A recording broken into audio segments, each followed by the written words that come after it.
siblings, the only people who make you miss childhood and question it at the same time. Questioning childhood is something that I definitely did this day. Just to set the scene, I was about 14 years old. This was probably 2009 summer.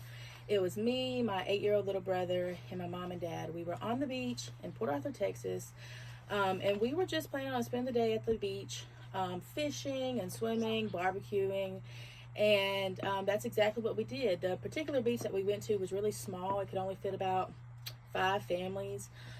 So we had to get there early to get a good spot, and that's what we did. We got the best spot on the beach. We fished all day, we swam, we barbecued, we had a great day. So my parents had actually bought us a small raft just because, to have something different for me and my brother to do. And so I told my brother earlier that day that in order for us to get on the boat by ourselves, Dad probably wanted to know that we knew how to paddle it.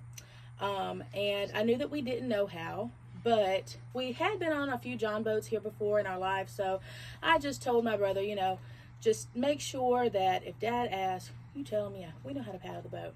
So that's what he did. Dad asked, hey, you sure y'all can paddle the boat? And we both said yes.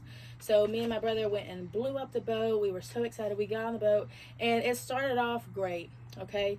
We paddled exactly where we wanted to go, but we didn't take into consideration the waves and the wind.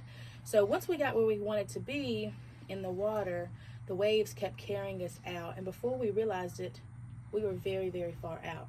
And we tried to bring ourselves back in, but the more that we paddled the boat, we actually got further and further out. So we were in a pickle, and we knew that we had to figure out a way to get back to shore, because I'm not sure exactly what our parents were doing, but they were not aware that we were as far out as we were. So I came up with a plan to trick my little brother.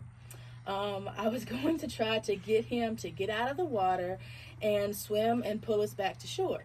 And he was not going for it, okay? So I had to lie to him and tell him, oh, it's not deep. This water was also known for having sharks in it. So that was one of the main reasons why he was definitely not going for it. But me being the big sister, I decided that I was going to reach my arm all the way down up to my shoulder and tell him, hey, I just touched the bottom. It's not deep. Just hop out and you can swim us back to shore.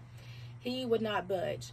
And by this time, we had gotten really far out. We were very close to the shipping channel, and we were both concerned that we were going to get sucked in by a barge. And so we started screaming and waving our arms and hollering, and by the grace of God, we actually got our parents' attention. And I could see them panicking at the shore, but they both hopped in the water and swam. When they got there, they were so out of breath that they didn't say a word to us, but they grabbed a hold to the raft and they swam us back. It felt like eternity going back to the shore, but we got there. When we got to the shore, my dad didn't say a word. He looked us dead in our eyes. He pulled out his pocket knife and cut a rip in the raft. And needless to say, we have never been back on a raft again in our lives. So guys, the moral of the story is don't lie to your parents and don't trust your big sister. Thank you.